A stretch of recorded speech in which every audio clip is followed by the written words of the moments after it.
Good morning, everyone. Today we are going to talk about the power sharing. This is the chapter of democratic politics, class 10th. And before we start the lesson, we will discuss about the power sharing words. What is a power sharing? Power sharing means the distribution of power among the people. This is known as power sharing. Now, student, we would like to come to the next slide that will explain about the power sharing in a very meaningful way. The first thing is very important to know that we will give two examples here about the countries. First one is the Belgium. This is the country of Europe, and its neighboring country is known as France, Luxembourg, and Netherlands. These the country of neighboring of Belgium. Now, and another name of the country I would like to tell you. Uh, this is the Sri Lanka, and we will talk the two examples, Belgium and Sri Lanka. First, we will discuss about the uh, Sri Lanka. Is you can see here the example of Sri Lanka. That is the Sri Lanka. We all are familiar about the Sri Lanka. This is the Southeast Indian South in the Indian Ocean. This is the country, the Sri Lanka, and now we are going to talk about next slide. Okay, what is democracy? So democracy means the you know it very well कि by the people, of the people, for the people. And when we are talking about the power sharing, this is the example of democracy. कि democracy में आप जानते हैं कि पहले आप एक किंग होता था जिसके पास सारी शक्तियाँ होती थी, लेकिन डेमोक्रेसी ने सब चीज़ें चेंज कर दी, और जिस वजह से by the people, of the people, जनता का जनता के लिए शासन होने की व्यवस्था आई. इसमें ये जरूरी था कि पावर शेयरिंग भी हम समझें. Okay class, now in the same we will discuss first the composition of Belgium. And what about the Belgium? First is कि ये बेल्जियम जो है, इस बेल्जियम में अगर आप देखेंगे कि कुछ ऐसे एथनिक डिवीज़न हैं. आप पूछेंगे कि व्हाट इज़ एथनिक डिवीज़न. तो एथनिक कंपोजिशन का मतलब हो गया कि किसी देश में उसकी जाति, कल्चर, संस्कृति के आधार पे उसमें विविधता होती है. तो इसी डिफरेंसेस को on the basis of cultural, caste, religion, ये जो डिफरेंसेस है उसको कहते हैं एथनिक. तो इसी एथनिक कंपोजिशन के हिसाब से अगर आप देखेंगे कि हमारे बेल्जियम जो देश है उसमें 59% ऐसे हैं जो डच स्पीकर हैं. डच स्पीकर का मतलब डच भाषा बोलने वाले. तो ये डच भाषा बोलने वाले जो those are living in a Flemish क्षेत्र, जो अगर आप ये ग्रीन हिस्सा देख रहे हो, तो ये 59% ऐसे लोग हैं जो इस फ्लैमिश क्षेत्र में रहते हैं. दूसरा इम्पॉर्टेंट ऐसा है जो जो 40% ऐसे लोग हैं जो फ्रेंच स्पीकर हैं, जो फ्रेंच बोलते हैं, वो इस रेड क्षेत्र में रहते हैं. उसको कहते हैं वेलोन क्षेत्र. ठीक है, वेलोन रीजन में वो रहते हैं. और अगला 1% ऐसे लोग हैं जो, ये अगर आप देख रहे हो इतने से हिस्से में, ये जर्मन स्पीकर केवल 1% ऐसे लोग हैं जो रहते हैं. ठीक है, ये आप एथनिक कंपोजिशन मैंने 59% ऐसे लोग हैं जो डच स्पीकर हैं, 40% फ्रेंच स्पीकर हैं, 1% जर्मन स्पीकर हैं. साथ में एक चीज़ और आपको जानने की ज़रूरत पड़ेगी कि जो यहाँ का जो कैपिटल है यानी ब्रसल्स की बात कर रहे हैं, तो कैपिटल रीजन के बारे में भी आपको एक एथनिक कंपोजिशन में आपको आगे भी बात करेंगे. ठीक है, now come to the next. जैसा मैंने आपसे कहा कि जो कैपिटल है यानी ब्रसल्स की हम बात कर रहे थे, ब्रसल्स में ऐसा है कि आप जो देश में, अगर आपने देखा कि 59% डच स्पीकर हैं, लेकिन इस कैपिटल में केवल 20% रहने वाले ऐसे हैं जो डच स्पीकर हैं. जो पूरे देश में 40% ऐसे लोग हैं जो फ्रेंच स्पीकर हैं, लेकिन देश में कैपिटल में, रीजन में इस 80% फ्रेंच स्पीकर हैं. आपको ठीक ऐसे ही आपको बेहतर ढंग से समझाने के लिए मैं ये आप बता दूं कि जैसे भारत है, इंडिया एक कंट्री है, उसमें दिल्ली रीजन में अलग कॉन्स्टिट्यूशन है. वो एक अलग व्यवस्था है जो आपको समझने की आवश्यकता है. Okay guys, now come to the next.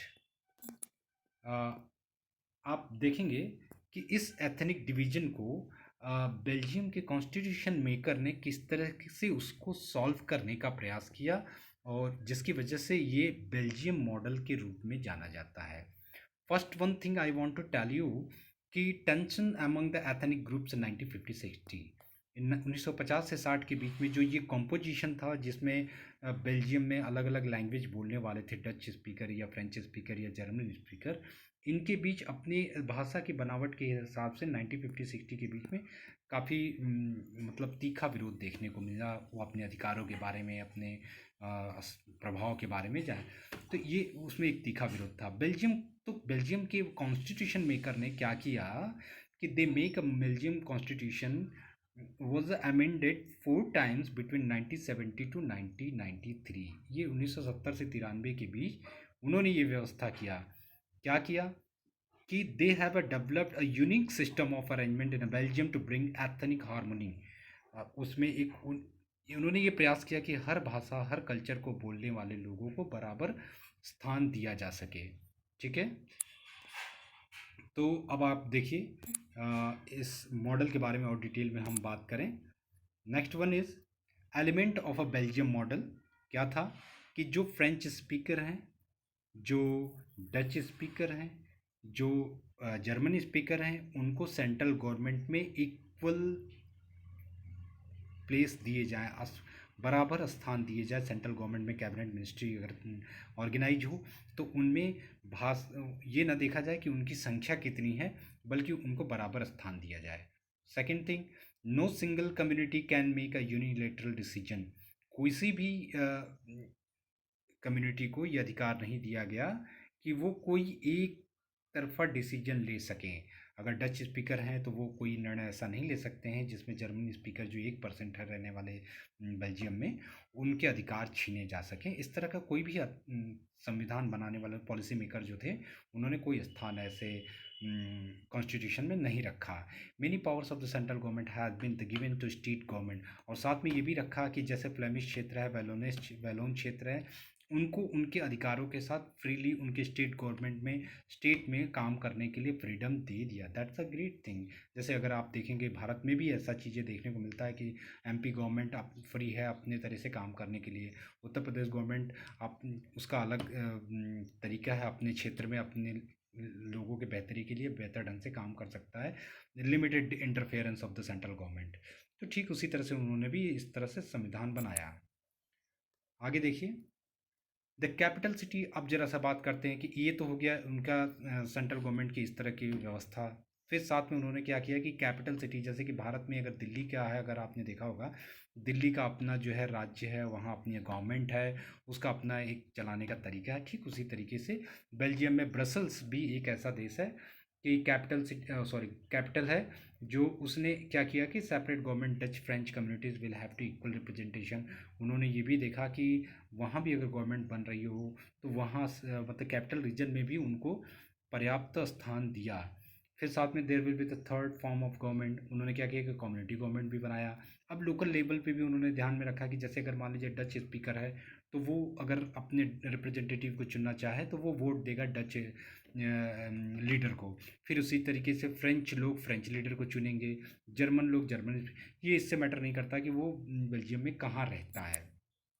तो इस तरह से लोकल लेवल पे भी उन्होंने उसको अधिकार दे दिया। फिर देखिए, Sri Lanka emerge as an independent country in 1948।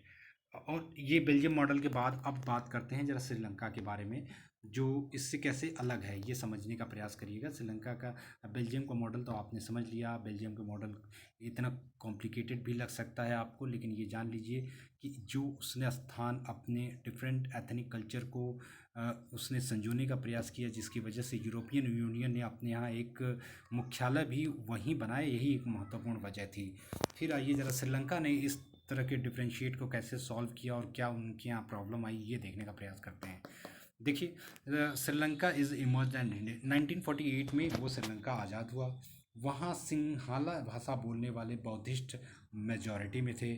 उन्होंने क्या किया कि एक ऐसा कॉन्स्टिट्यूशन फ्रेम किया जिसमें तमिल को कोई स्थान वहाँ नहीं दिया गया। उन्होंने उसको डोमिनेट करने का प्रयास किया, जिसकी वजह से श्रीलंका में एक अलग तरह की समस्या देखने को आई।